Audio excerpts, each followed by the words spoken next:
Welcome back to another Tech Talk. Today, we're going to show you how to cite your sources using Logos. It's extremely fast. Let's get right into it. Okay, so hopefully I'm going to save you hours and hours of time just from this 1-minute video. So first, let's look at Logos.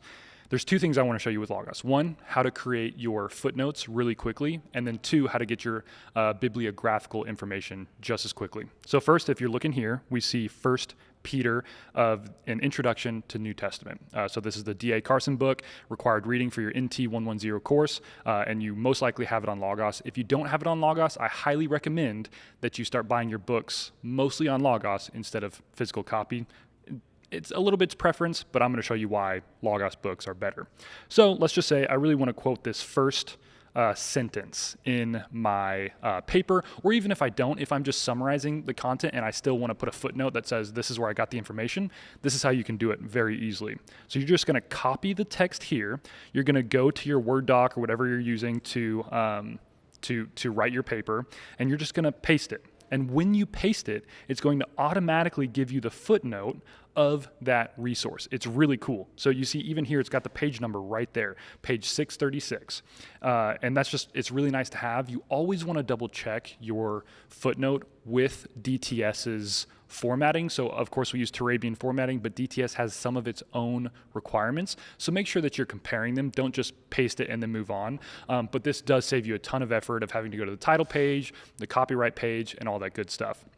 Second, if you don't just want your footnote, but you want the bibliographical information, you can also go to any text that you have, any book that you have in Logos, and go to this info button right here. When you go to the info, you just scroll down and you can change what format you want the citation in.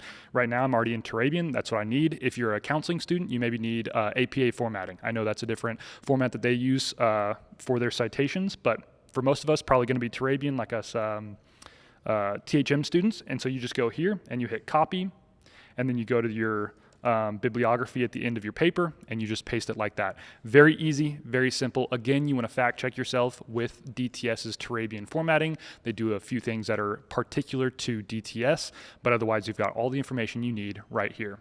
Now, last question that people would ask me is, what do I do if I don't have the book in Logos? Can I still cite the source quickly?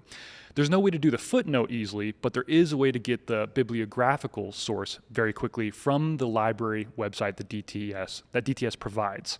Let me show you that.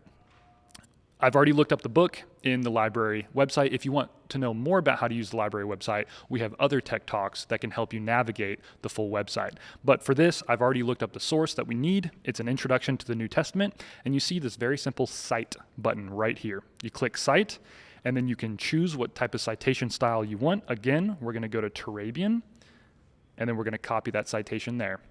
And then again, I can go back here, and I can paste it. So this is a really good example where you can see there's a slight difference in my pasting from Logos versus my pasting from the library website. So again, I'm not going to say which one's right, which one's wrong.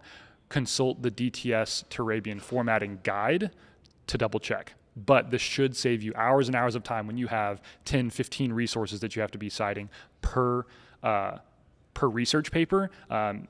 Over your 4 years, 5 years, 6 years here, however long you're here, it could save you tons of time. That's all we have for this Tech Talk. Thank you so much for watching, and we will see you in the next Tech Talk.